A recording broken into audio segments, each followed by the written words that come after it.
Bueno, buenas tardes. Bienvenidos a la última sesión de estas séptimas jornadas de literatura negra, policíaca y de misterio, a esta última sesión de Cartagena Negra 2021. Una edición, como sabrán si nos han ido siguiendo, que ha tenido una especial atención hacia el crimen real. No nos olvidamos de que somos unas jornadas de literatura, lógicamente, pero este año nos hemos volcado en la fuente, hemos ido a la fuente de los argumentos que luego nos permiten escribir y leer novelas negras. Es decir, el crimen real lo vimos el primer día con Mabel Lozano, lo vimos ayer con los señores Avilés y con Vicente Garrido, y hoy lo vamos a seguir viendo también con Paz Velasco, que nos acompaña recién llegada de otro festival de novela negra, de Bosós, y ha bajado directamente para estar con nosotros y para hablar de su último libro, Homo Criminalis, que ya el título dice bastante de sí mismo. Paz, buenas tardes, bienvenida. Muchísimas gracias por esta invitación. Estoy súper emocionada. No lo parece, pero lo estoy, porque con la mascarilla es imposible ver las emociones, pero muchas gracias, de verdad. Bueno, para quien no conozca a Paz, voy a ser muy breve porque lo pueden encontrar en Internet en cualquier momento. Es criminóloga, jurista, especializada en personalidad psicopática y delitos violentos. Tiene un máster en documentoscopia, grafística y falsedad documental. Profesora en el grado de Criminología y Ciencias de la Seguridad en la Universidad Internacional de Valencia, donde también imparte clases en otros 2 másteres. Miembro de la Sociedad Española de Criminología y Ciencias Forenses. Colabora en distintos medios de comunicación y es conferenciante internacional. Bueno, hoy la tenemos aquí para hablar de Homo Criminalis, pero no solo de Homo Criminalis, me temo, porque esto va mucho más allá de la publicación de un libro, un gran libro, variadísimo, como estábamos comentando hace un momento, que trata todas las tipologías criminales habidas y por haber, cualquier tipología criminal en la que puedan pensar. Paz Velasco la ha estudiado y no solo la ha estudiado, sino que la analiza, la destripa y nos intenta dar causas, orígenes e incluso consecuencias. Pero yo quiero hacerte una pregunta, Paz, vinculada a la zona en la que estamos. El cuerpo de un lituano ha aparecido en medio de una plantación de marihuana. Unos jóvenes han quemado vivo a una persona dentro de un coche. Un señor acuchilló en el cuello al hijo de su pareja para poner fin a una discusión que éste estaba teniendo con su madre. Esto ha pasado aquí en los últimos días, en la última semana. ¿Qué nos pasa? ¿Qué le pasa al ser humano? Que somos Homo Criminalis. Es decir, es cierto que muchas veces parece que cuando vemos determinadas noticias, determinadas conductas criminales muy violentas, como es la que me acabas de comentar, en otros sitios decimos, fíjate, es que no me extraña, es que en ese país... Y no nos acostumbramos aún a ver que en España, en Cartagena, en Barcelona, en Madrid, en cualquiera de nuestras ciudades, esta violencia existe, esta violencia además ahora mismo queda como aumentada por el tema de los medios de comunicación. Y son muchas las razones y las motivaciones que llevan a una persona, como tú me has comentado, a quemar viva a otra. Hay muchas razones por las que una persona puede terminar acuchillando, como has comentado, a otra persona. Y lo peor de todo, son muchísimas las motivaciones que como seres humanos, en los que me incluyo, por supuesto, tenemos para llegar a cometer un acto delictivo. La delincuencia digamos que es muy amplia, no es solo matar a otra persona, tenemos desde hurtos, robos, blanqueo de capital, trata de personas, pero sí que es cierto que últimamente en España, en las noticias, estamos viendo una serie de conductas a las que no estábamos acostumbrados. También me pregunto si es porque ahora los medios de comunicación reiteran casi de modo constante un acto delictivo hasta el punto de que estamos no normalizando esas conductas, pero sí que nos están empezando a parecer habituales, o es que realmente hay un rebrote, un repunte en determinados momentos en nuestra sociedad española de este tipo de delitos. Para esto hay respuestas también. Sí, hay una pregunta que me hago intentando averiguar, bueno, averiguar no, porque no soy ningún experto como tú, ni nada por el estilo. Pero reflexiono a veces, digo, avances científicos, avances tecnológicos, unas tecnologías de la comunicación impresionantes, unos avances comunicativos brutales, y hay más crímenes, o conocemos más crímenes, cuando quizás debería ser al contrario. Exacto. Hay una manera jurídica y penal de definir el delito, pero yo la voy a definir de otra manera. El delito es un fenómeno social, es un fenómeno temporal y es un fenómeno geográfico. Vamos a poner un ejemplo de nuestro país. Si recordáis, algunos de los que estamos aquí ya somos mayores, en los que me incluyo, por supuesto, y hubo un código penal en nuestro país que fue derogado nada más y nada menos que en el año 73, no os creáis que hace tanto, donde había dos tipos de delitos, y además era diferente para el hombre y para la mujer, que era el adulterio y el amancebamiento. Pero hoy en día, en el siglo XXI, este delito en otros lugares, esta conducta, perdón, en otros lugares sigue siendo delito, inclusive con la pena punitiva de la pena de muerte. ¿Qué quiere decir? Que la sociedad es la que determina en cada momento lo que es una conducta delictiva y, según evoluciona la sociedad, la economía, la política, nosotros mismos como especie y la tecnología, estos sujetos, estas personas que terminan delinquiendo, se adaptan a todos estos cambios. Es decir, hace 40 años no podíamos imaginar lo que era el sexting, lo que era el phishing o lo que era cualquiera de las conductas delictivas que se llevan a cabo a través de una escena del crimen virtual. Hoy en día todo el mundo tiene la capacidad y los medios para poder llevar a cabo un delito a través de Internet. Otra cosa es que tú tengas la intencionalidad, pero tenemos los medios. ¿Quién no tiene un móvil, un iPad, un ordenador? Entonces, la sociedad y nosotros como especie nos vamos adaptando a esos cambios y vamos creando, amoldando nuevas conductas delictivas, Antonio. Entiendo entonces que la criminología del siglo XXI es diferente a la del siglo XX. Exacto. Para peor. No es que sea para peor, es que es más complicada, más intensa, hay más conductas delictivas. Por ejemplo, pensemos cuando nace la criminología como ciencia social a finales del siglo XIX con César el Hombroso, había una teoría que todavía muchos está descartada desde el punto de vista científico y empírico, pero sí que hay muchas veces que se siguen basando en esta teoría del determinismo criminal, es decir, el asesino nace, la persona malvada nace y esta es la consecuencia de esta maldad innata o de estas características biológicas, genéticas y psicológicas con las que se nace, que tú finalmente estés determinado a ser un delincuente. Hoy se habla de predisposición biológica, genética, conductual, de entorno. ¿Qué ocurre? Que la criminología que había en el siglo XVIII y XIX trabajaban con lo que tenían y con las conductas delictivas que tenían. Esto se complica. Ahora existe una rama dentro de la criminología que es la cibercriminología. Es decir, la criminología trata de responder a la pregunta de por qué el hombre delinque. En toda la extensión de la palabra delinquir. Entonces, según vamos avanzando, según hay nuevas oportunidades para delinquir, según hay nuevos espacios, como la escena virtual para delinquir, la criminología tiene que ir ampliando su campo de estudio y su campo de prevención. ¿Y no tienes la sensación, yo sí la tengo, de que, en cambio, la ley, la justicia, el derecho, la jurisprudencia no ha avanzado con la misma rapidez que la criminalidad? En determinados delitos sí, pero si nos vamos a todo el campo de las nuevas tecnologías, vamos un poquito por detrás. Os pongo un ejemplo. Si nosotros nos compramos hoy un antivirus, probablemente dentro de mes y medio esté obsoleto. Es decir, lo que está ocurriendo en el espacio virtual es que están saliendo constantemente nuevas conductas que avasallan, que vulneran derechos personales, derechos contra la intimidad, el honor, la propia imagen, derechos patrimoniales, y esto sigue avanzando. Un delito que hoy a lo mejor no existe, dentro de 4 meses está ahí. Entonces sí que es verdad que la legislación suele proteger a todas aquellas conductas y todos aquellos derechos de las personas que son más tangibles, que ya sabemos que ocurren. Lo que no podemos, y va muchísimo más lento, es legislar sobre aquello que no podemos ni prevenir y en muchos casos controlar, porque ¿quién pone vallas o campo o límites a las conductas en Internet? No sé, yo tengo la sensación de que la justicia sigue siendo tremendamente lenta en general, no ya para nuevos crímenes, sino en general. Sí.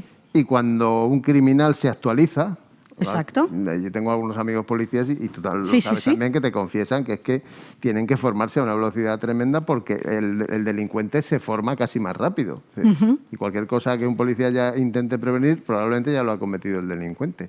Yo veo que la justicia va extremadamente lenta, en general. Siempre ha sido un animal de paso muy lento.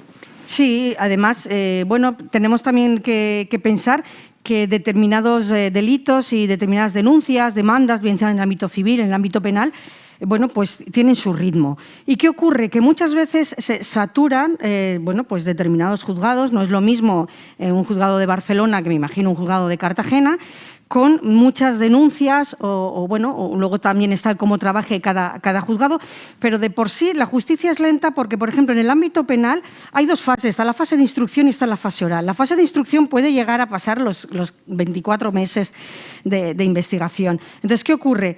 Que es lenta, primero por esa saturación y segundo porque yo creo, y dirás, bueno, ahora estás, como has sido abogada tantos años, estás barriendo para tu jardín. No. La justicia es lenta, pero en este caso es lenta en muchos casos porque quiere dar la respuesta justa a esa conducta delictiva. Entonces, sí que es verdad que hay muchas veces saturación y ahora el problema de la saturación es estos nuevos delitos. Es decir, antes cuando no había móvil ya había un delito menos, el sexting no existía, o el ciberbullying. ¿Qué ocurre? Que tenemos los mismos juzgados, tenemos casi siempre, o a lo mejor ahora un poco más, el mismo personal, pero tenemos nuevos delitos. Necesitas personas que estén formadas en ciberdelincuencia, tenemos que tener también presente abogados, tanto defensores como acusadores, es decir, que estén formados en ese tipo de conductas y esto lleva tiempo.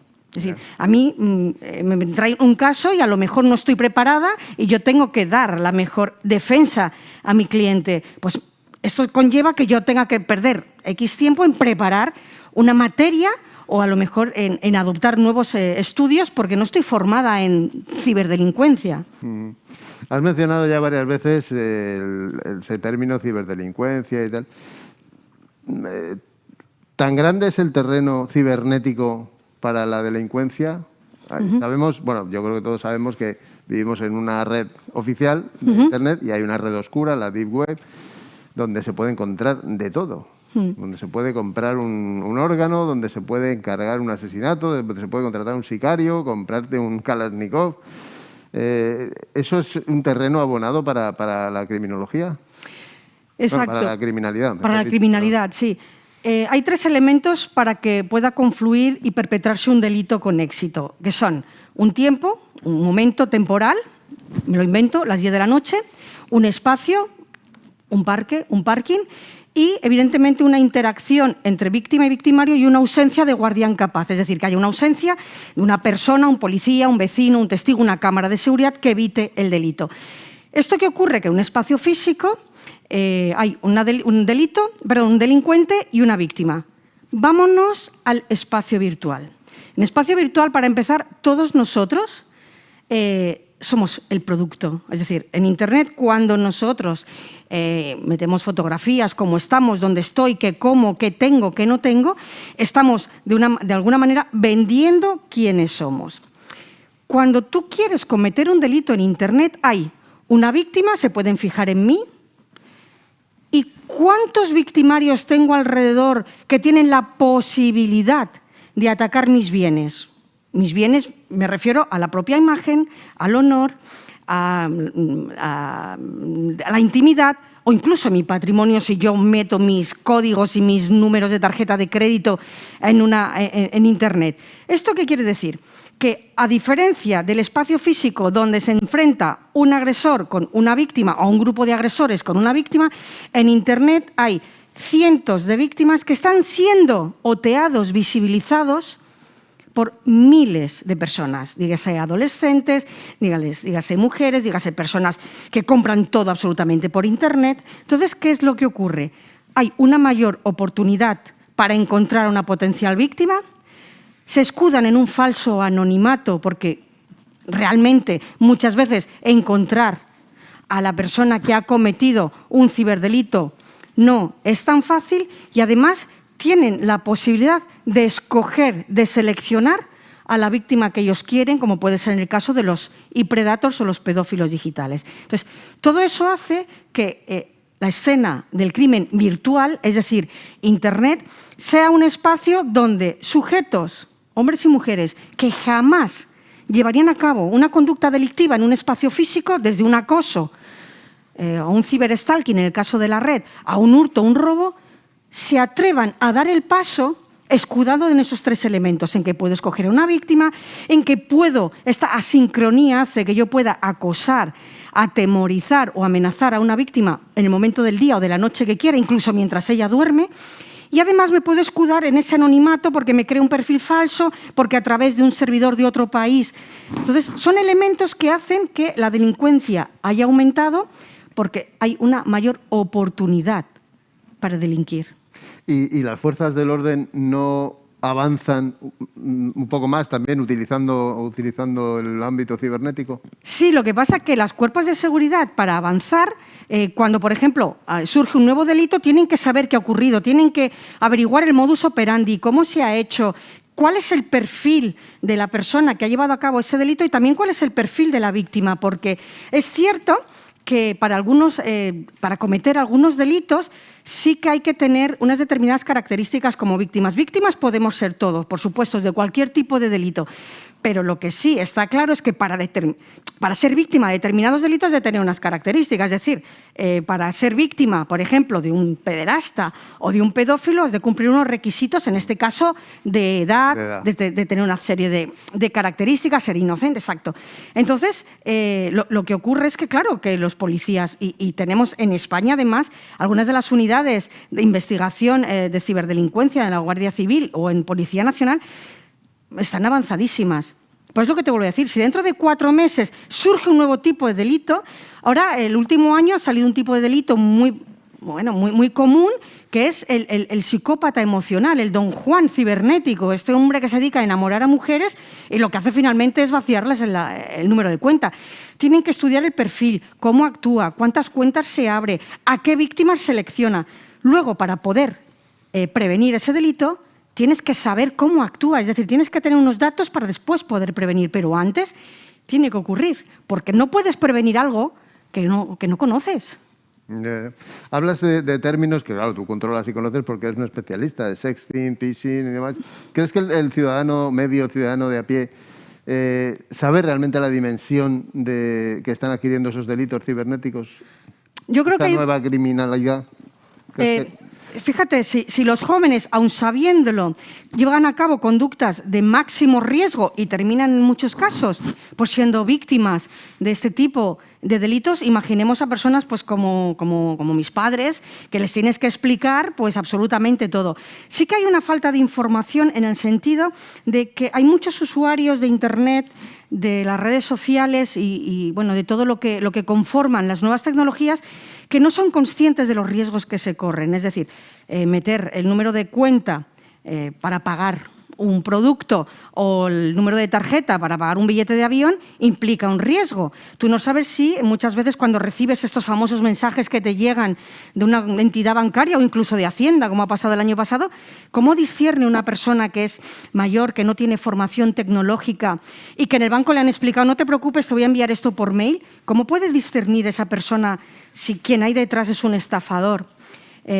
Un delincuente, un ciberdelincuente o realmente le está escribiendo el banco. Entonces, hay mucha falta de conocimiento de los riesgos de algunas actitudes y actividades que se llevan en Internet. Pero menores y adultos, porque los menores estamos cansados.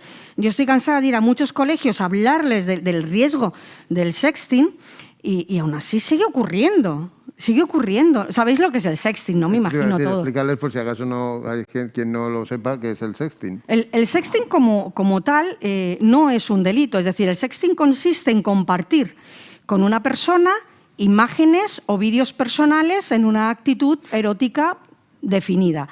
El delito está en cuando a ti te graban, o te graba un tercero, te graba una persona o tú mismo envías esas imágenes y ese vídeo y el receptor la comparte con un tercero. Ese es el delito de sexting. Es decir, no es un delito enviar vídeos ni enviar fotografías. Lo que es un delito es compartir sin el permiso de la persona protagonista del vídeo o de la fotografía con terceras personas o incluso terminar en páginas para adultos. Ahí está el delito. Entonces, claro, tú una vez que envías una fotografía o un vídeo, pierdes absolutamente el control de ese material, no sabes dónde va a acabar. Y sí que hay una investigación que explico en el libro de cómo muchos menores terminan en páginas de pedófilos digitales sin ser conscientes que esa fotografía realmente a quien se la han enviado es un adulto. Ellos piensan que han estado chateando con un niño o una niña de su edad. Y son fotografías muy preciadas precisamente porque han sido obtenidas a través del engaño. Bueno, por favor, interrúmpanos cuando quieran. Para eso está y le podemos hacer todas las preguntas que se nos ocurran. Aquí hablas de muchas disciplinas criminales. Hay un trabajo de investigación brutal detrás. Yo entiendo que te apasiona. ¿Desde cuándo te apasiona el mundo de lo criminal? Pues yo primero me he dedicado a ser abogado penalista y me faltaba algo. Me faltaba algo, es decir, el Código Penal lo que te enseña, igual que te enseña el derecho, es que ante una conducta delictiva tienes una respuesta punitiva. Haces esto, ocurre esto, este va a ser el resultado de tu acción delictiva, de tu ilícito. Y yo decía, ya, pero ¿qué pasa antes de que esa persona llegue a cometer ese delito? ¿Qué pasa antes de que una madre termine matando a su hijo? ¿Qué pasa antes de que un hombre o una mujer se convierta en un asesino múltiple? Y empecé a interesarme por la mente criminal, por la criminología y especializarme en lo que me he especializado. Entonces llevo casi 20 años estudiando, hablando con mujeres que están en prisión, que han cometido delitos. Me interesa mucho, mucho la criminalidad femenina y vas dando respuesta a esa pregunta. ¿Cómo llega una persona, un sujeto, un niño, un adolescente a cometer un delito? Y a partir de ahí, evidentemente, entra en marcha la maquinaria y la administración de justicia y finalmente hay una pena, ¿no? Para mí me interesaba mucho el antes, el por qué una persona se convierte en un depredador. Sí, pero la pregunta del millón, ¿el criminal nace, se hace? ¿O por dónde viene ese primer impulso de cometer un crimen? El que sea, no vamos a pensar en un asesinato, sino un crimen pequeño. Pues hay parte, evidentemente, hay parte de biología, de psicología, de genética, es decir, he hablado antes de predisposición a la conducta delictiva. Tenemos que partir de algo muy importante, diferenciar entre agresividad y violencia. La agresividad es algo innato, la agresividad es una respuesta automática a una amenaza y lo tenemos dentro como especie. Es más, si no hubiéramos sido agresivos, si no hubiéramos sido homo criminalis, quizás no hubiéramos llegado donde estamos. Es decir, pensemos desde el inicio de los tiempos. Nosotros tuvimos una lucha cruenta, neandertal, homo sapiens, y uno venció. Hay muchas más variables, pero llegamos aquí precisamente por nuestra capacidad de poder defendernos y de poder atacar. Es decir, la agresividad es innata. Luego, cada uno de nosotros tenemos una serie de inhibidores que se aprenden en el entorno para graduar esa agresividad. Pero, ojo, la violencia es cultural, la violencia se aprende observando, naciendo, compartiendo esa violencia. De modo que fijaros lo que supone una persona con una predisposición genética a la agresividad, que además ha sufrido una serie de traumas en la infancia, que además crece en un ambiente hostil, que además es abusado por sus padres o rechazado por su madre y que tiene una constante interacción con la violencia a través de la observación. Aquí tenemos una bomba de relojería y aquí es donde nacen los grandes asesinos múltiples, sistemáticos, los grandes asesinos en serie. Pero también se puede nacer con una agresividad innata y tener un entorno, igual que se puede nacer con esta anomalía, que es esta anomalía que se tiene en la amígdala y en el lóbulo prefrontal, que es la psicopatía, y no cometer un delito en tu vida. Puedes llegar a ser una persona totalmente socializada. Tenemos el caso de James Fallon, uno de los mejores neurocientíficos del planeta, que lleva 25 años estudiando la mente del criminal. Puedes terminar siendo presidente de un país, también. Puedes terminar... Sí, alguno ha habido. Alguno hay, no sé, no me acuerdo de ningún nombre ahora. Es decir, todo lo que tiene que ver con la criminalidad, sobre todo con la criminalidad violenta, hay que estudiarlo desde un punto de vista multifactorial. Nadie nace siendo asesino. puedes nacer con una predisposición a ser más agresivo, a llevar conductas antisociales, a ser, entre comillas, más malvado desde el punto de vista científico. Pero si luego tú tienes un entorno donde te enseñan a inhibir ciertos comportamientos, probablemente no delincas en tu vida. Y tenemos que partir aquí también de la diferencia, Antonio, de los sociópatas y de los psicópatas. Esa es la siguiente pregunta que te quería hacer. Te he leído la mente. Sí, sí, totalmente, porque siempre me pasa igual. ¿Cuál es la diferencia entre un sociópata y un psicópata? Os voy a poner un ejemplo de nombre, con nombres, y después veréis las diferencias. Un sociópata muy famoso en nuestro país fue el Vaquilla. ¿Vale? Pensad en el entorno, pensad en qué tipos de delitos cometía. Y un psicópata, por ejemplo, vamos a poner a José Bretón, el asesino de los padres, de sus hijos. Niños. Exacto. La psicopatía es innata, es decir, la psicopatía, como he dicho antes, es una anomalía cerebral con la que se nace. Hay un defecto en la amígdala y en el lóbulo prefrontal que te hace tener o no te hace tener ciertas características para convivir en sociedad. La falta de empatía, la ausencia absoluta de culpa y arrepentimiento y una ausencia de miedo. La ausencia de miedo, todos sabemos lo que significa. Una ausencia de miedo te invita a llevar a cabo conductas que las personas que somos temerosas a cualquier respuesta no llevamos a cabo. De modo que es algo innato. Y digo, te puedes convertir en un psicópata criminal o te puedes convertir en un psicópata brillante y ganar un premio Planeta. Tampoco voy a dar nombres, no me forcéis. A lo que iba, la sociopatía. La sociopatía, sin embargo, es una mala, para decirlo así muy rápidamente, una mala crianza y un entorno delincuencial en el que ese menor crece. Fijaros las diferencias que hay cuando se cometen delitos por parte de psicópatas de sociópatas. El Vaquilla era un sujeto que todos los delitos que cometiera, delitos contra el patrimonio, robos, hurtos. Es cierto que cometió un asesinato, pero en este caso fue porque tiró del bolso a una señora, esta señora cayó y murió debido al golpe. Os hago una pregunta, porque no voy a estar aquí hablando una hora. Todas estas personas, por ejemplo, todos hemos visto El Padrino. El Padrino es una película bastante real. El hijo del Padrino, el famoso Michael, ¿es sociópata o es psicópata?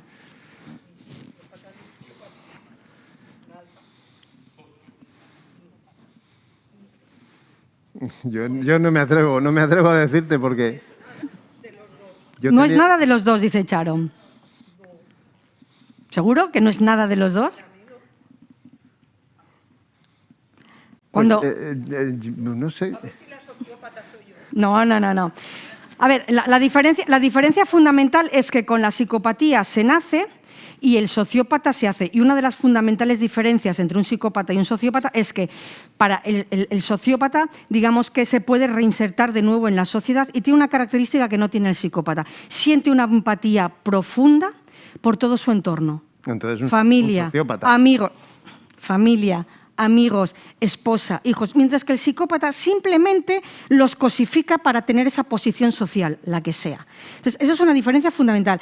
Cuando vemos delincuencia organizada, cuando vemos lo que acabo de comentar, estos sujetos tienen un gran aprecio, ojo, no por un enemigo, no por una persona de una banda rival, pero sí que no le toquen a su entorno más íntimo. Curioso. Yo siempre pensaba que el sociópata tenía problemas para integrarse en la sociedad y que el psicópata, en cambio, es capaz de vivir en sociedad, aceptar las normas. Sí, no, por supuesto. Es que, a ver, yo he entendido que la pregunta, creí que me estás preguntando la base. Sí, también, sí, por supuesto. Exacto. El psicópata, además, es un gran camaleón. Es decir, podemos tener al lado, trabajando con nosotros, un psicópata, alguien incluso en la familia, entre comillas, amigos porque son incapaces de tener una amistad verdadera. ¿Por qué? Porque una de las carencias que tienen es que todas las relaciones que tienen están contaminadas en su propio beneficio. Pero sí que es verdad que a un psicópata puede estar oculto en una gran empresa, en una editorial, en un buen puesto de trabajo, un buen padre de familia. Muchas veces vemos... Ahora está tan de moda el true crime, cuando se ven grandes casos en Netflix, como la gran mayoría de psicópatas están casados, tienen su trabajo y sorprende muchísimo a las familias cuando ocurre. Sin embargo, el sociópata se va viendo que toda esta todas estas conductas antisociales y luego finalmente antijurídicas son desde muy pequeños, desde que empieza una infancia envuelto en esa violencia, pero sí que es cierto que el sociópata puede volver a la sociedad sin que vuelva a ocurrir nada. El psicópata, la psicopatía es un trastorno de la personalidad, es una forma de ser. No se puede arreglar una forma de ser, se puede arreglar una forma conductual, una forma de actuar de modo ilícito, O sea que pero una forma de el psicópata ser no tiene cura. No. Nace psicópata y muere psicópata. Lo que sí que es cierto es que es un trastorno de personalidad que se va diluyendo en el tiempo. Esa impulsividad, esas ganas de hacer cosas para que te llenen, porque se aburren muchísimo, esa tendencia a hacer o llevar a cabo conductas que alimenten su miedo y sus ganas de probar cosas nuevas, va cambiando con el tiempo. Igualmente que los impulsos, en el caso de los psicópatas criminales, a terminar matando a otras personas. No habréis oído que han atrapado a un asesino en serie que está matando con 63 años. ¿Vale? También se va diluyendo en el tiempo. Sin embargo, un sociópata puede seguir cometiendo sus hurtos, sus estafas, ser un delincuente de cuello blanco.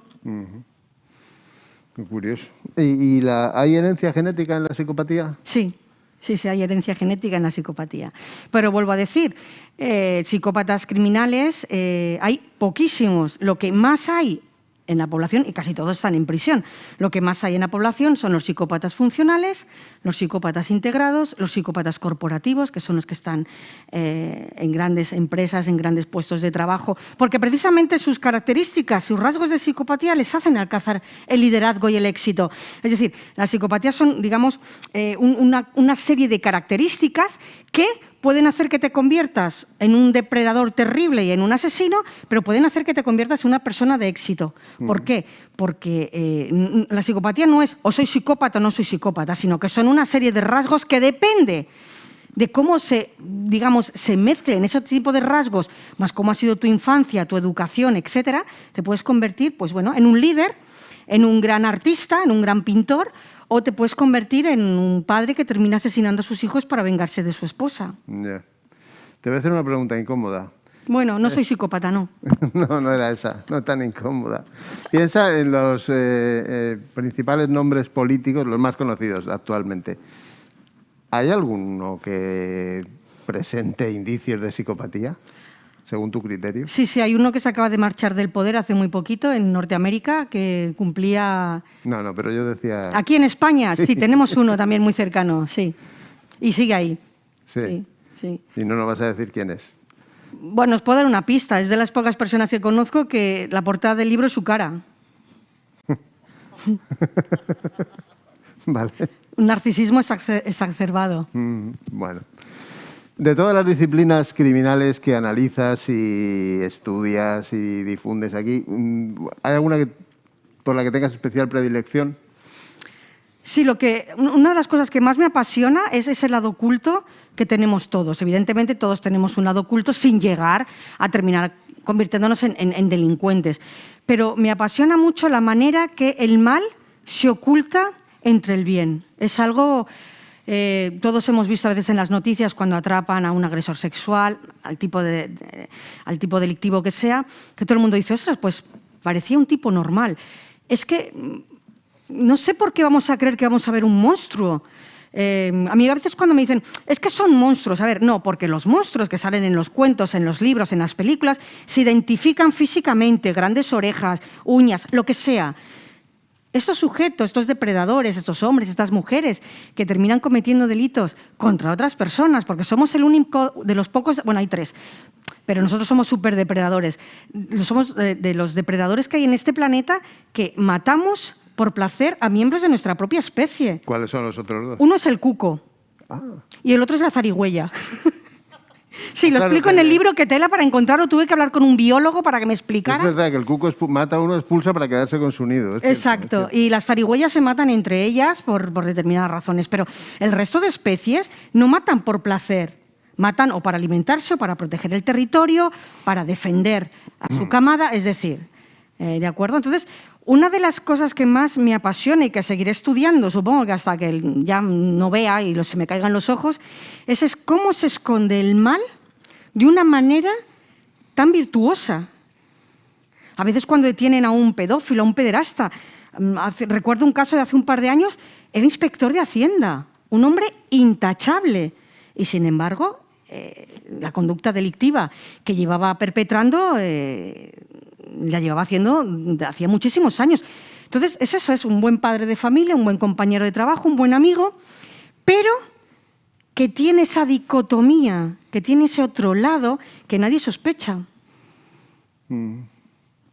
Oye, ¿crees que la literatura, y vamos ya a lo magro, el género negro, la novela negra, trata el crimen de una manera fiel, fidedigna, o es imposible porque la realidad nos ha adelantado ya por la derecha, por la izquierda y por todas partes? No, yo creo que sí. Ahí tengo escritoras de referencia y una de ellas, esta señora que está aquí.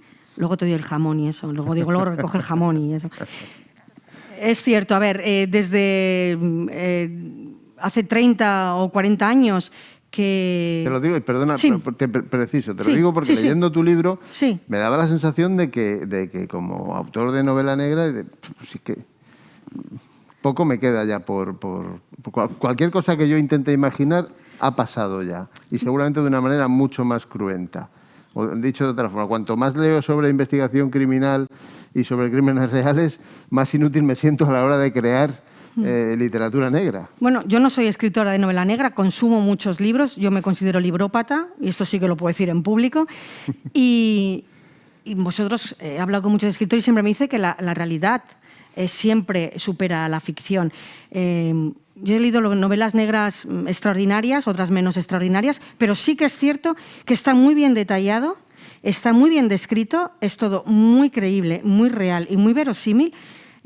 Personajes, conductas, escenarios, entorno, investigación, estos sujetos que terminan haciendo los famosos profilers, los analistas de la conducta. Es decir, que de desencaminados nada. Lo que ocurre, vuelvo a decir, es que en muchos delitos va mucho más deprisa la evolución delincuencial, adaptándose a esta nueva sociedad, que el escritor que escribe una novela referente a un ciberdelito.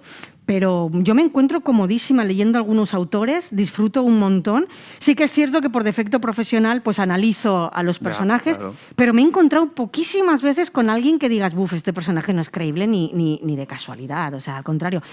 Y con sus alter ego, es decir, con los investigadores, con los inspectores, con los policías, pasa exactamente lo mismo. Están mucho más preparados que hace 20 años, por supuesto, tienen que estar al día. Y ahora tiene una serie como de facultades que se aprenden académicamente y también a través de la experiencia para poder descubrir cosas que antes ibas a la escena de un crimen y no veías. Hoy en día están preparadísimos para ver aquellas cosas que antes eran incapaces de detectar. Entonces, a mí, por ejemplo, me fascinan las descripciones de algunas escenas del crimen de algunos autores. Me gustan mucho, porque yo soy de cerrar los ojos y digo, ostras, sí, es así. Y lo importante, ¿qué nos cuenta esa escena del crimen? ¿Qué nos quiere contar? Porque la escena del crimen es la narrativa del asesino. Ahí hay un mensaje, nos está contando algo. Y hay algunas soberbias, la verdad. Sí, porque en esas escenas, igual que se dice en criminología que el criminal siempre se deja algo y se lleva algo, exacto. En esas escenas está literalmente dejando algo para el lector. De todas formas, a lo mejor era una pregunta que tenía que haberles hecho a ellos, ¿no? Porque con tanto volumen de investigación criminal, técnicos, volúmenes de true crime, también escritos, se nos va a quitar las ganas de leer novela negra. ¿Para qué? Si ya lo tenemos ahí. No, porque hay una diferencia. Yo te soy sincera. Yo ha habido capítulos del libro que he sufrido. ¿En este? Al escribirlos, porque he tenido que investigar, he tenido que mirar expedientes, he tenido que mirar fotografías, he tenido que navegar en la red oscura. Y sufres porque sabes que lo que estás contando y lo que estás viendo son víctimas reales del tipo de delito que sean.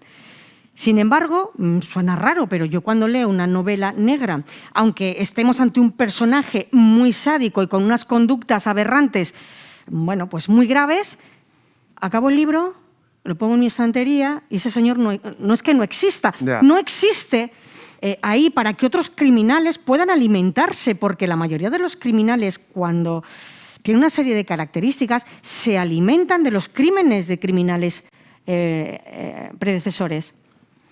¿vale? ¿Por qué? Pues porque si ese sujeto ha tenido una notoriedad pública importante o ese sujeto ha dejado una escena del crimen de la que aún se habla en las universidades o que se habla en la policía, quiere ser como él. Por eso hay un capítulo que dedico al copycat killer, a estos sujetos que quieren ser los imitadores, como otros, ¿correcto? Antes has mencionado que te interesa mucho la criminalidad femenina. ¿Cuánto ha crecido la criminalidad femenina en las últimas décadas en España? No ha crecido demasiado, pero sí se ha convertido en más versátil. Es decir, en España, la mujer que llevaba a cabo delitos cometía delitos casi siempre contra el patrimonio. Es decir, estamos hablando de mujeres que robaban, hurtos, y luego también ha habido un boom, ahora está bajando un poco, aunque sigue siendo un montante importante, de mujeres que se dedican a los delitos contra la salud pública, es decir, narcotraficantes, etcétera. Sin embargo, desde hace unos 30 años en España hay una versatilidad criminal increíble. Tenemos asesinas inductoras, tenemos asesinas que matan a sus propios hijos con sus propias manos, tenemos mujeres que forman parte de este crimen organizado terrible que es la trata de personas, estando en la cúspide de esa pirámide, porque en el caso de la trata de personas estamos hablando de un delito muy jerarquizado, hay muchas personas que intervienen en ese delito. De modo que hemos pasado de estas envenenadoras que había en el siglo XVIII, XIX... Ese tópico ya se ha muerto, ¿no? Antes una mujer criminal era una envenenadora y ya. Bueno, ahora... ha habido muchísimas. Es más, la primera asesina en serie de la historia fue Locusta, está documentado como tal. Que fue la primera, envenenó a más de 400 personas, pero trabajaba al servicio del Estado romano. Es decir, fue una de las primeras sicarias. Sí, eso te iba a decir. Trabajaba, Agripina contrató a Locusta para envenenar a Claudio y a su hijo británico comiendo setas. Entonces, sí que es cierto que ha sido un arma de mujer, sí que es cierto que ha sido un arma, lo que se llama el arma nefanda, el arma del cobarde, porque es una manera de matar insidiosa, en el sentido de que tú estás asesinando a alguien sin que esa persona sepa que está siendo víctima de un envenenamiento. Eso ha pasado, eso ha cambiado. Ahora tenemos... Más que insidiosa, para mí es precavida, porque... Sí, pero desde el punto de vista criminológico, desde el punto de vista penal, esa insidia, es decir, esconder esa intencionalidad asesina, y además la paciencia de esperar a que tu víctima muera, porque pueden pasar meses, ¿no? Entonces, en España tenemos envenenadoras, como te he dicho, tenemos inductoras, tenemos, por ejemplo, a la Dulce Neus o tenemos a Maje, tenemos asesinas que planifican su crimen durante 2 años, como María Ángeles Molina, Angie, tenemos madres que asesinan a sus hijas. Entonces, no, el volumen de mujeres que tenemos homicidas en nuestro país no es como para considerarlo, evidentemente, un gran problema, pero sí que hay una versatilidad que ahora, hace 30, 40 años, no existía. Pero eso en cuanto a crímenes de sangre, y en cuanto a crímenes que no sean de sangre... Exacto, en cuanto a crímenes que no son de sangre, seguimos teniendo la mayoría de las personas que están cumpliendo condena en nuestras prisiones son mujeres que están por delitos contra el patrimonio, lo que te he dicho antes, por estar relacionadas con delitos contra la salud pública. Es verdad que hay asesinas, pero es el mínimo número. O sea, en España, el año pasado, el número de homicidios totales fue de 403. Si esto lo comparamos con cualquier país latinoamericano o con Estados Unidos, somos un país segurísimo. O sea, bueno, más que seguro, segurísimo. En el que se mata poquito. Sí, ¿no? Se mata poquito. Matamos más en los libros que en la calle. Muchísimo más, madre mía. Oye, hay muchas curiosidades que me produjo tu libro. Y una ya te la pregunté una vez en un foro, pero quiero que me lo aclares hoy con más tiempo. Declaras en el libro que las snuff movies no existen. Yo lo argumento y por qué creo que no existen. Que son montajes siempre. Sí, vamos a empezar definiendo supongo que todo el mundo ha visto la película de Tesis y sabemos lo que es una snuff movie. Es simplemente grabar una muerte en directo que precede a una tortura, a una agresión, a una humillación, etc. Y la finalidad, por tanto, sería obtener un lucro. Yo defiendo que lo que existen son asesinos que graban sus crímenes, y uno de los que más me impactó fue el de Luca Magnotta, que hay un documental en Netflix que se titula Los gatos ni tocarlos, donde se ve cómo graba a este asesino y después lo cuelga en Facebook. Bien, yo creo que como tal no existen, y doy mi argumentación. Estamos hablando de que tendría que haber un mercado, bueno, lo que aparece en la película de Tesis, es decir, un mercado para unas personas que comprarían ese material que no puedes anunciar en las redes, que no puedes hacer congresos para vender tu producto, es decir, sería el boca a boca. Tampoco cuestan tan caras. Yo he investigado, tuve que contratar a un perito para navegar en la Deep Web y ver qué había de verdad, si lo que había ahí era verdad o lo que había ahí era falso. No creo que exista un mercadeo con la muerte, un mercadeo como tal. Lo que defiendo es que hay lugares, en Latinoamérica, en un par de estados norteamericanos, donde hay sesiones y que pueden a veces terminar con resultado muerte. Y la gente paga por ir a ver determinadas cosas. Por ir a verlo en directo. Por ir a verlo en directo. Pero no por comprar luego una película. Exacto. El hecho de grabar un asesinato en directo, luego venderlo, tener un comprador, es decir, el circuito para venderlo es más. Yo he hablado con policías de 4 lugares del mundo diferentes, incluido Interpol y Europol. Nunca nadie, ninguna policía de las 4 que he hablado, de las 4, digamos, más importantes a nivel de investigación de homicidios, ha encontrado una snap movie. Nadie. Nunca, ningún policía. Es más, con los policías que hablé de Europol, también me dieron sus pautas, me dijeron cuál era su opinión y dice, bueno, Paz, nosotros hemos encontrado snap movies donde la protagonista, la víctima, es la misma en 3 o 4 películas. ¿Qué ocurre? Ahora os hago una pregunta. O sea, que se ficcionan, claro. Se graban como simulando. Sí, es una estética de la violencia brutal. Imagínate los efectos especiales que hay ahora. Yeah. Entonces, pero hay gente que paga, porque lo he visto, porque navegué con este perito forense, nos metimos en unas salas que te cuesta llegar la vida hasta que llegas allí, donde realmente creen que lo que están comprando es real. Y te estoy hablando de que 3 minutos, 4, cuesta 900 euros que tienes que pagar en bitcoins. No puedes pagar, solo puedes pagar en bitcoins. O sea, que se tienen que dar unas condiciones muy, muy concretas sí. para acceder. Tienes que saber primero encontrarlas. Necesitas una invitación para llegar al lugar donde se puede comprar una falsa snap movie. Es una simulación de una muerte real. ¿Cuál, perdón? Bueno, claro, pero es una estafa, pero la persona que la está comprando cree que está comprando algo real.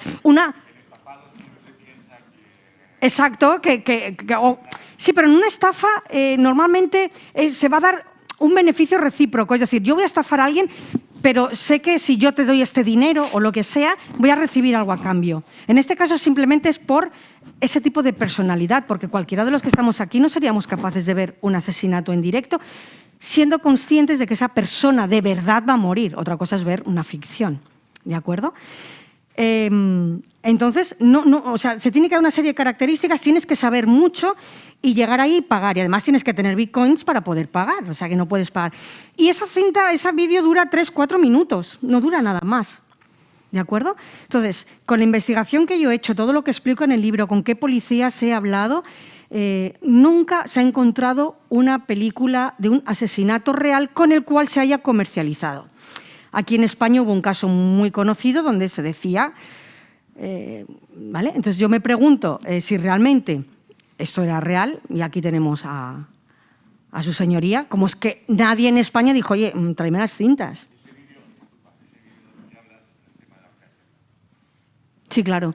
Sí. Por ese vídeo yo ofrecí, está en el confidencial, 1 millón de euros a quien me facilite esa cinta. Te menciono en el libro, que lo sepas. Sales en el libro porque lo he puesto esto. Me ha roto el encanto ya del capítulo. Sí. No, estás en el libro, por eso te lo digo. Y nadie.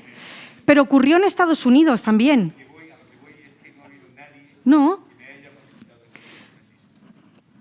Además, al final eran 3, no era 1.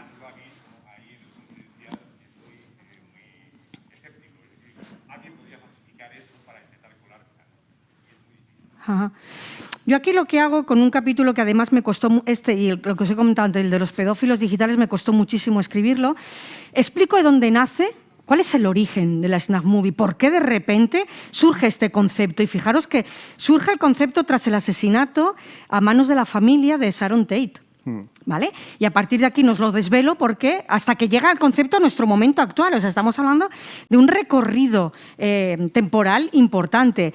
Después hay un paso más y es que un director de cine hace una película y contrata a unos actores para que vayan a denunciar la película porque dicen que es auténtica. Es decir, hay toda una historia en torno a las snuff movies. Y yo doy mi argumentación en 8 puntos de por qué creo que no existen. Evidentemente, vosotros podéis tener otra opinión, pero desde el punto de vista como penalista y como criminóloga, incluso como persona, considero que no existen, por lo que... Otra cosa que vuelvo a decir es, y lo explica muy bien Almudena Grande en Las edades de Lulú, que la gente vaya a ver algo en directo y pague por ver determinadas cosas. Ahí ya no me meto. Y eso sí se da. Eso por lo menos existe. ahí sí hay constancia y habrá casos. Y hay una habrá película donde detecciones. queda reflejado muy bien esto. No sé si habéis visto Hostel 3. Es una película en la que te da a entender que hay gente, mucho dinero, que paga por ver cómo a otras personas les haces daño. Vas, lo miras y te vas. Aquí yo ya no me atrevo a ser tan tajante. Ya. Con todos estos crímenes y todas estas tipologías criminales, la ética y la moral individual del ser humano, ¿dónde se está quedando? Te voy a hacer una pregunta. ¿Por qué crees que matamos? Pues llevamos 2 o 3 días hablando de esto y yo no termino de aclararme. Yo siempre he pensado que se puede matar por odio, a veces por amor también, por dinero y por supervivencia, entiendo. Exacto. Un poco más. Exacto. Veníamos antes hablando, tú y yo, de la capacidad que tenemos. Hemos hablado de la capacidad que tenemos innata, de esta agresividad, de cómo la violencia se aprende, la violencia es cultural, la agresividad es innata, y esta capacidad de matar. Todos los que estamos aquí, ante una situación muy concreta, ¿vale? Una situación que evidentemente nos afecte de modo personal, defender a mi hija, sobrevivir, legítima defensa, miedo insuperable, podemos llevar a cabo una reacción y terminar matando a una persona. Pero es que matar y asesinar son 2 cosas muy diferentes. Es más, en nuestro Código Penal está diferenciado claramente el homicidio del asesinato. Respondiendo a tu pregunta, yo ante una situación X puedo llegar a matar por la razón que hemos comentado. Otra cosa es si yo puedo planificar, puedo estar escogiendo a una persona para terminar asesinándola por la razón que sea. Y os hago otra pregunta.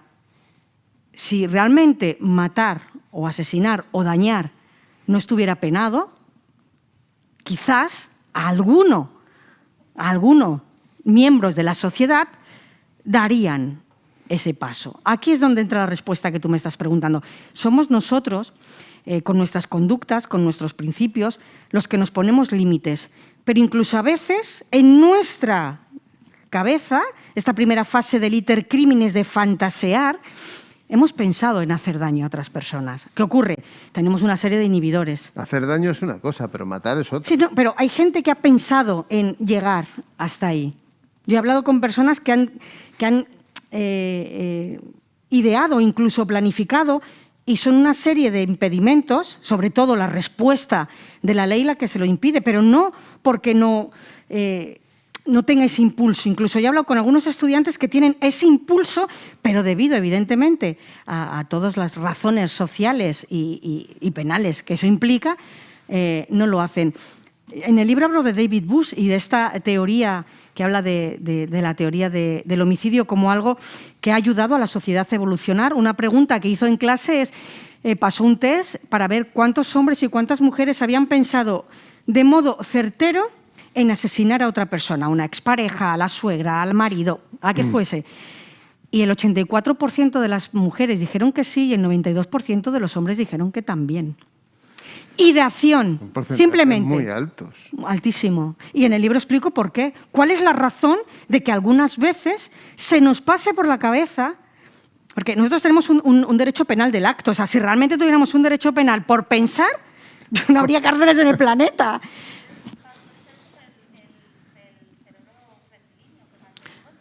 ¿Correcto? Exacto, exacto. Ese primer cerebro frío, exacto, exacto. Es que como especie hemos ido evolucionando, seguimos siendo homo criminalis, pero el hecho de que ahora no nos matemos al ritmo que nos matábamos, por ejemplo, en la Edad Media, implica o es debido a determinados factores, sobre todo la socialización, a haber creado esas comunidades sociales, porque si miramos atrás al ritmo que nos matábamos antes, y no hablo de guerras, hablo simplemente de la muerte cotidiana. ¿Correcto?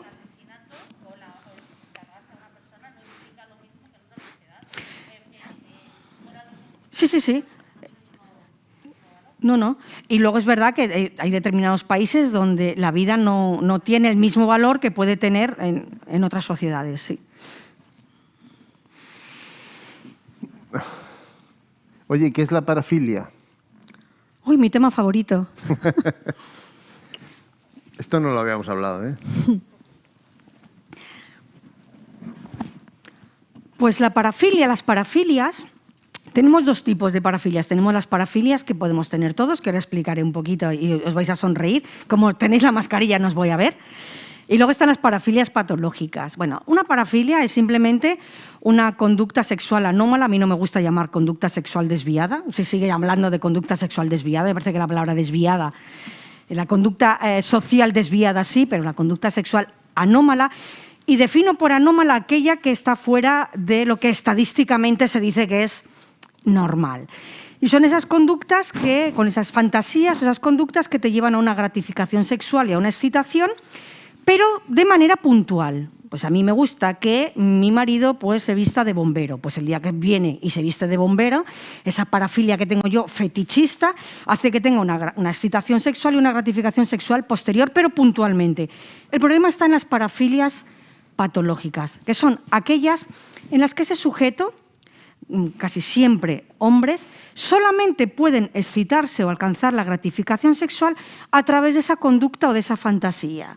Dígase sadismo, pedofilia, pederastia, fetichismo, necrofilia, la que sea.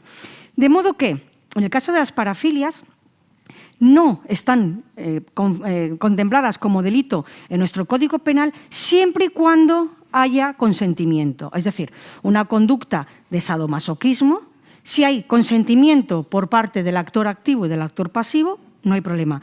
¿Cuándo se considera una parafilia delictiva? Voyerismo. No hay consentimiento de la víctima que es observada. Frauterismo. No hay consentimiento por parte de la víctima con la que te refrotas en el metro. El sadismo en el que tú estás humillando o haciendo daño a otra persona sin consentimiento de la víctima. Entonces, las parafilias, sobre todo las parafilias patológicas, son la base, digamos, el gran pilar de muchas de las fantasías de los asesinos en serie, que suelen tener además 2 o 3 parafilias en conjunción. Oye, quería hablarte, o que nos hablara sobre 2 temas en concreto, un poco dispares. La mercantilización del delito, del crimen, el sicariato, y luego la pedofilia, porque no son opuestos, pero ¿realmente hay un mercado de sicarios tan boyante como se presupone, a juzgar por lo que se cuenta en la Deep Web? Sí. A ver, sí, bueno, eso de en 1000 anuncios mato a quien quieras por 1000 euros, ojo, pero que los hay gente que está anunciada por ahí. La mercantilización de la muerte, como he dicho antes, locusta, estamos hablando del año 70 a.C., ha existido siempre hay alguien dispuesto a matar a otra persona por dinero. Y además es que el precio lo pones tú, o sea, lo pone precisamente la persona que quiere acabar con la vida de alguien.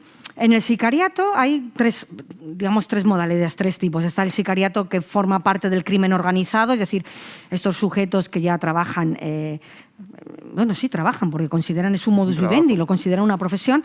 Luego tenemos el sicariato que va por libre, es decir, entre comillas, los autónomos. Y luego tenemos este sicariato de proximidad. O sea, ¿cuál es el más abundante en Latinoamérica? Evidentemente todos conocemos la situación de... ¿Sí? Quería hacerte una pregunta con respecto a esto de los sicarios. ¿Ah? Yo sostengo, no sé si equivocadamente, es probable que sí, los sicarios no son psicópatas. No, claro que no. Exacto. Luego, dentro de los sicarios hay 4 tipologías. Tenemos los sádicos, tenemos los psicópatas, hay diferentes, pero es una profesión. Por ejemplo, todos conocéis a Popeye, la mano derecha del que era... me acabo de quedar en blanco. Sí, gracias.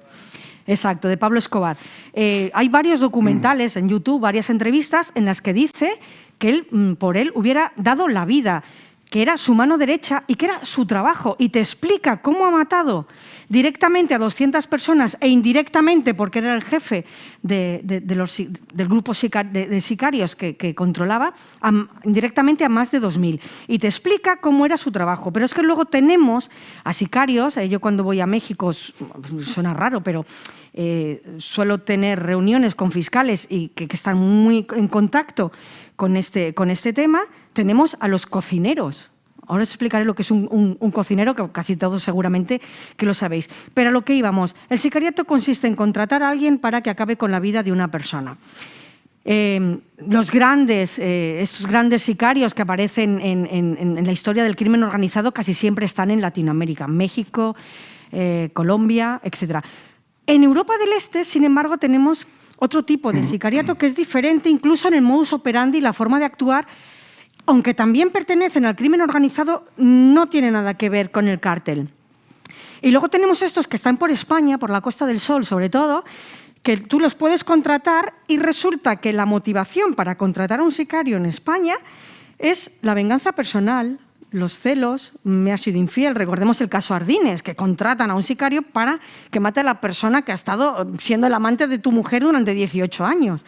Entonces, el sicariato es una figura que muchas veces quieren, dar a entender que es un asesino en serie y no lo es. Y yo explico por qué no es un asesino en serie. Y lo he explicado muchas veces, no sé si estaré equivocada o no, pero mi argumentación es la siguiente. Un asesino en serie es aquel sujeto que mata a más de 2 personas en momentos temporales diferentes. Hay un periodo de enfriamiento en el que ese sujeto deja de matar y en diferentes escenarios. Pero la motivación es íntima y personal. Cumplir una fantasía, una gratificación sexual, poder dominación sobre la víctima. Es una pulsión que el sicario no tiene. Es una pulsión que el sicario no tiene. La pulsión del sicario es la chequera, como dicen en México. ¿Cuánto dinero voy a cobrar? Por eso son sujetos los que van por libre, los que yo llamo freelance en el libro, que no pertenecen a la delincuencia organizada y que son los mejores, aunque no lo creáis, son los del Este. Son sujetos que dan ese servicio, no quieren notoriedad, quieren vivir en anonimato, mientras que la diferencia con el sicariato mexicano es que ellos quieren que sus enemigos y otros cárteles sepan quiénes son y de lo que soy capaz. Curioso. Y en España dice que normalmente son sicarios de otros países del este. Sí, en España, en la Costa del Sol, lo que más predomina son sicarios sobre todo colombianos y mexicanos. Y trabajan aquí ya para llevar el control de toda la mercancía que llega desde Colombia, desde México, desde cualquier otro sitio. Están más asociados al narcotráfico. Exacto. Y luego hay unos pequeños grupos de mafia del Este que son los que se encargan de hacer estos pequeños trabajos. Y en la Costa del Sol, digamos que es un lugar donde hay viviendo y residiendo bastantes personas que se dedican y han hecho de la muerte su profesión. Bueno, ¿alguna pregunta tenéis? Sí. Esa diferencia de querer en un lado el anonimato y en el otro esa notoriedad, ¿por qué? ¿Por temas culturales? ¿Se sabe el motivo? Sí.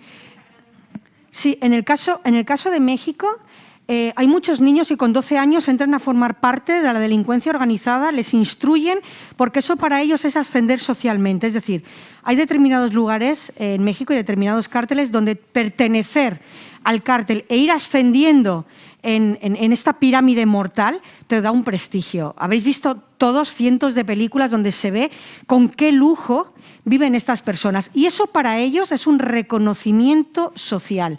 Aparte, está sumado que cuanto más cruel eres, más te respetan el resto de cárteles. Sin embargo, en el Este es todo lo contrario. Quieren ser el chacal, quieren ser personas totalmente anónimas que cumplen un trabajo y desaparecen de inmediato. Allí buscan la notoriedad porque eso representa una posición social importante y sobre todo representa respeto a través del miedo que infunden a la sociedad. Exacto.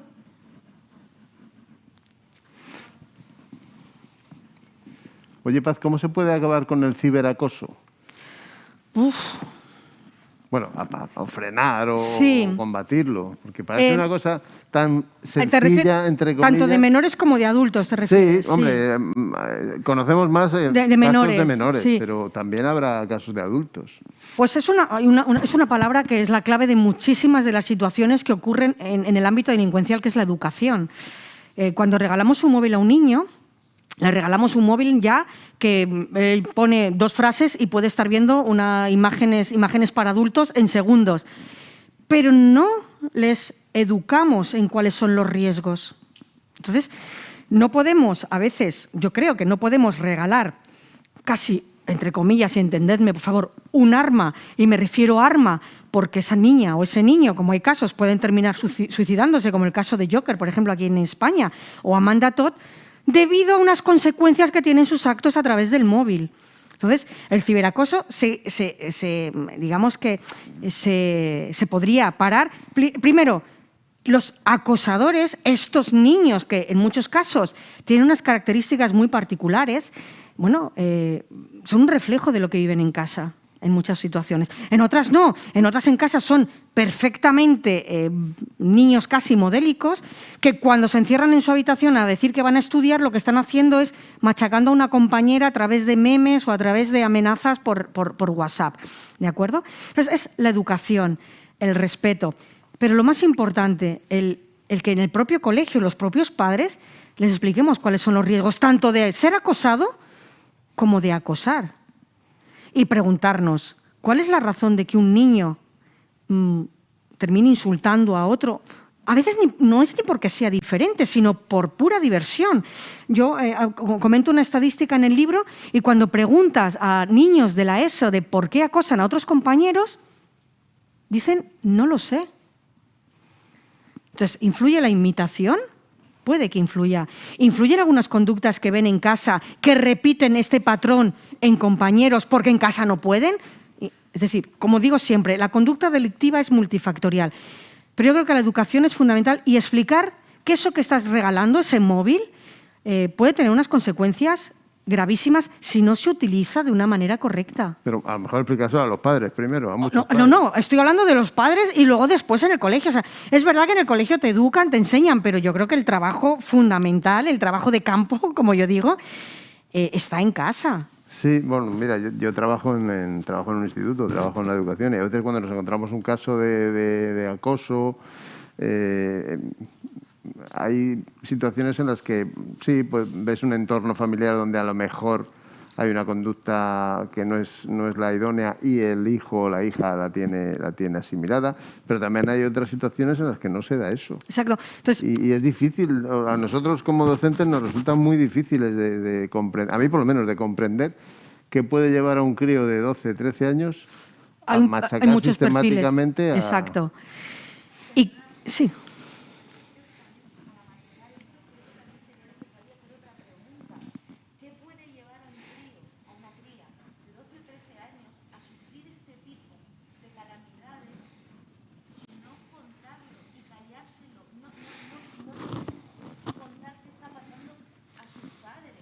Muchas veces por miedo. Igual que muchas veces muchas personas que tengo una hija que tiene 17 años. Sí. Y habla conmigo desde que empezó a hablar, desde que tenía 3. ¿Qué lleva a una criatura a no confiar y a tener miedo de su propio padre, hermano, familia, gente cercana? Y no contarlo. Aparte de la pregunta, ¿qué lleva a acosar? ¿Qué lleva a no contar eso? ¿Qué estamos haciendo? No les la mayoría de veces porque no les prestamos atención. El acosador lo que hace precisamente es que busca realmente a sus víctimas, sabe quién es débil y con quién puede interactuar de alguna manera, ¿no? O sea, él escoge a las víctimas que sabe que no van a contar o que les va a costar mucho más contar.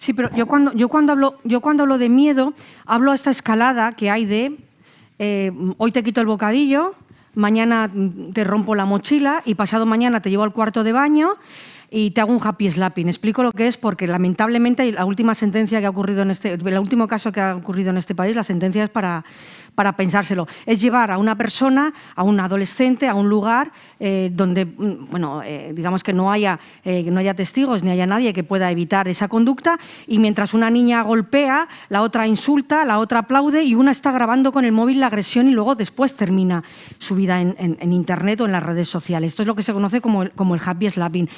Vergüenza, por supuesto, estoy de acuerdo con Graciela, pero aparte, cuando a la vergüenza se le añade el miedo de que a lo mejor mañana me encierran en el cuarto de baño, me pegan y este vídeo termina subido en las redes sociales, es una revictimización constante cada vez que alguien da play para ver ese vídeo. Y esto ha ocurrido hace nada en Cádiz. Es decir, entonces, vergüenza, sí, pero yo también veo esta parte de saber que eso va increciendo. Que te digo, un día es un insulto, otro día te quito el bocadillo, mañana te doy una patada, pero es que llega un día en que va a más. Y ha llegado, algunos niños han llegado incluso en este país, ha pasado en más de una ocasión y en más de dos, han llegado a quitarse la vida porque no soportan seguir pues siendo o llevando a cabo esa vida en la que te levantas, vergüenza, sí, pero te levantas con miedo de tener que ir al colegio. Y entonces un día estás enfermo, otro día te duele una muela, otro día tienes fiebre porque no quieres ir y encontrarte con tus agresores.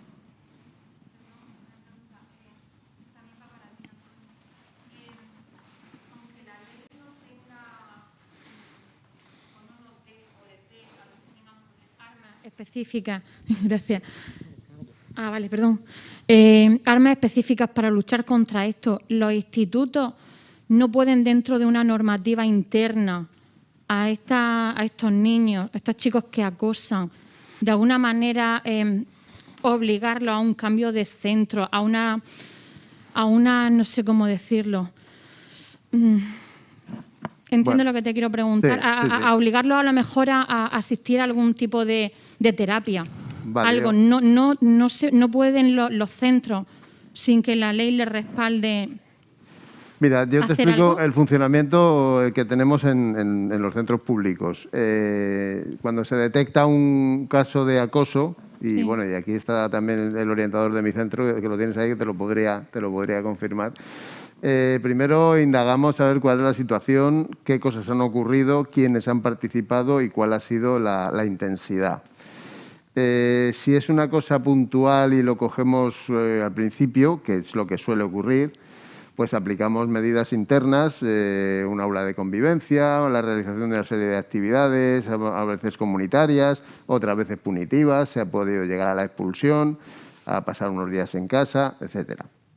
Pero si el acoso es continuado y ya es más grave, estamos obligados a iniciar un protocolo de acoso que implica a la Administración Pública. Es decir, se avisa a la Consejería de Educación, se da parte a la Fiscalía de Menores, se avisa a la policía y hay que entrevistar al supuesto acosador con sus padres y demás. Y se arranca un proceso casi judicial. O, bueno, no sé si judicial o con una investigación, pero parecido a... Esas son las armas que tenemos. O sea, que hoy en día sí existen realmente unas armas para intentar poner remedio a esa situación. El problema es detectarlas, sí. Quizá, ¿no? Sí, también en casos intermedios, cuando hemos detectado algunos hechos que iban camino de convertirse en una situación de acoso ya generalizada, sí se ha aplicado una sanción, que es dentro del protocolo de sanciones muy graves, que es la expulsión del centro, el traslado a otro centro, notificando a ese centro al que va trasladado el alumno cuál es el motivo, lógicamente, porque no puedes deshacerte de un alumno acosador o presuntamente acosador y largarlo a otro centro sin decir nada.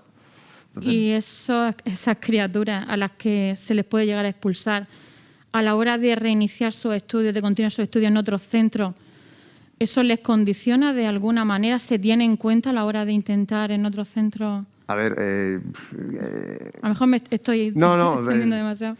el centro, y ahora te hablo de por haber recibido alumnos expulsados de otros centros de manera privada, nosotros nos llega el expediente del alumno, sabemos cuál es la causa de la expulsión. Se le hace Cuando una especie nosotros de expulsamos a seguimiento, uno, quizá. el equipo directivo y el departamento de orientación de ese centro sabe cuál es la causa. Vale. Cosa que no lo va haciendo público, Ya. ni contándoselo al tutor ni a todos los compañeros. No, siempre, claro, respetando la... Pero sí se sabe, Vale. se sabe. Y la preocupación quizá debería ser también qué pasa con el acosado.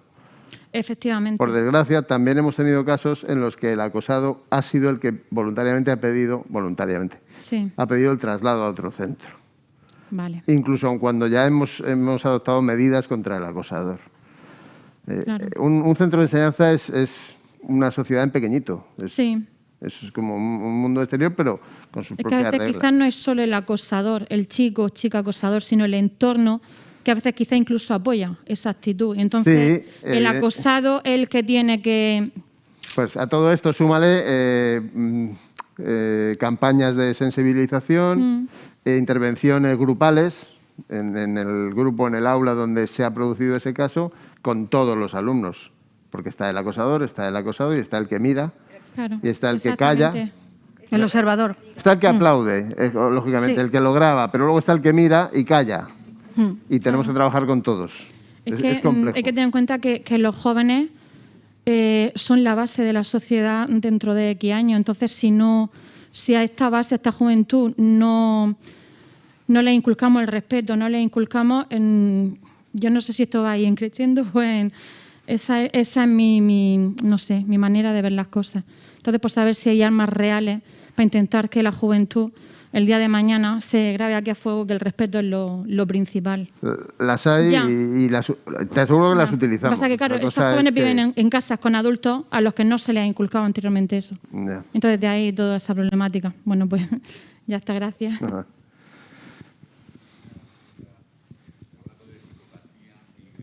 Sociópatas, de las dos Sí. cosas. A mí me gustaría preguntarte, Antonio Anglés, ¿qué crees que es? ¿Un sociópata, un psicópata o las dos cosas?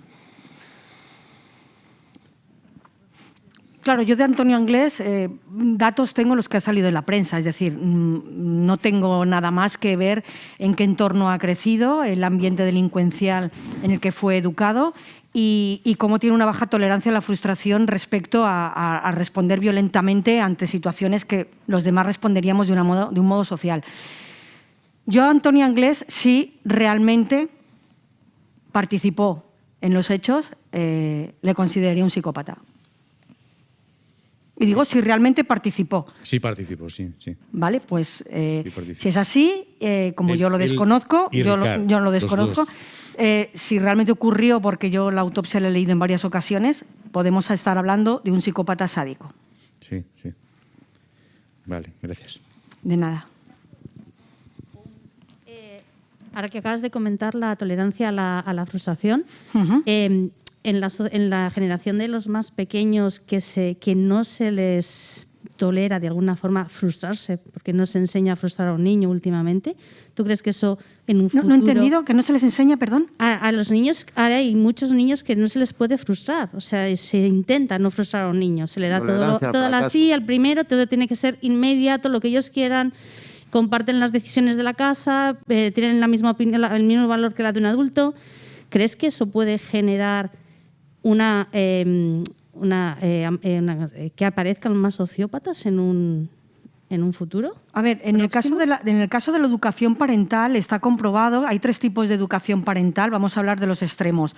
Está el totalmente permisible, que crea hijos tiranos. Y esto es una teoría de Vicente Garrido, al que adoro, y que he sido su discípula durante muchos años. El ser totalmente permisible como padres podemos llegar a estar creando al hijo tirano que se denomina, es decir, al niño que tiene esta baja tolerancia a la frustración y que está acostumbrado a decir quiero y a obtenerlo. ¿Qué puede ocurrir? Puede ocurrir que cuando alguien dice no, pues tenga una respuesta ante esa negativa que sea delincuencial. Pero es que esto también ocurre con los padres excesivamente disciplinados. a estos padres que educan a sus hijos en el castigo, en todo es no, en la intolerancia ante determinadas conductas. ¿Por qué tienen también esta respuesta? Tienen precisamente esta respuesta porque cuando se les presenta la oportunidad de hacer algo que le ha sido prohibido durante casi toda su vida, también tienen una conducta delincuencial. Y esto lo vemos en grandes asesinos y en asesinos no tan grandes. Es decir, estas dos conductas parentales pueden, como he dicho desde el principio, unirse a estos factores que son las causas de la delincuencia y terminar cometiendo o una agresión sexual, el típico adolescente que está acostumbrado a conseguir todo lo que quiere. ¿Cómo que me dices que no? Perdona, yo quiero esto y lo voy a obtener. Y lo contrario también. Entonces, sí que influye muchísimo a la hora de ver cuál es la causa primigenia, la génesis de una conducta delictiva, por ejemplo, en un adolescente, cuál ha sido el entorno en el que se han criado, cuáles han sido las pautas y cuáles han sido los positivos y los negativos en los que ese niño ha sido educado.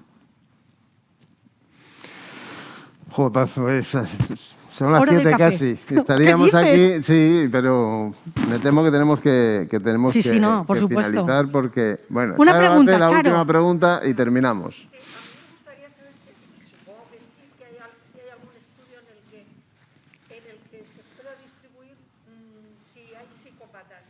Si hay más psicópatas masculinos que femeninos y si hay más sociópatas masculinos que femeninos. Y si se sabe el motivo. El motivo es biológico, ¿vale? Y sí, hay muchos más psicópatas masculinos que femeninos, pero hay muchas más psicópatas integradas, socializadas, corporativas, que hombres. En el primer libro, en Criminalmente, escribo un capítulo que se titula Encantadoras de serpientes. Es el perfil de esta mujer que lo consigue absolutamente todo, sin matar a nadie, y llega donde quiere, y consigue lo que quiere, y enamora a quien quiere. ¿Por qué? Porque aparte de los rasgos de psicopatía que tienen inherente este trastorno antisocial de la personalidad, jugamos con otro elemento, que es la feminidad, la seducción y el sexo. Entonces, si tú a estas tres características le añades características y rasgos de psicopatía, hay mujeres que alcanzan lo que quieren en muchos sentidos. O sea, tenemos a Maje, que tenía 5 amantes y consiguió que uno de ellos matara a su marido. Es un ejemplo, pero también tenemos psicópatas que no han matado nunca, jamás, y son mujeres que han llegado a labrarse un futuro académico, profesional, social, sin realmente tener ni base académica ni ningún tipo de, digamos, de virtud para alcanzar la cuota que ha alcanzado de éxito o de liderazgo. Entonces, criminalmente hay muchos más hombres psicópatas. Desde el punto de vista de la sociopatía integrada, muchas más mujeres. ¿Por qué? Porque tenemos esos 3 elementos añadidos. Vale. Y es biología, como veis. Vale, vale, gracias. Bueno, yo les pido un aplauso para Paz, por favor.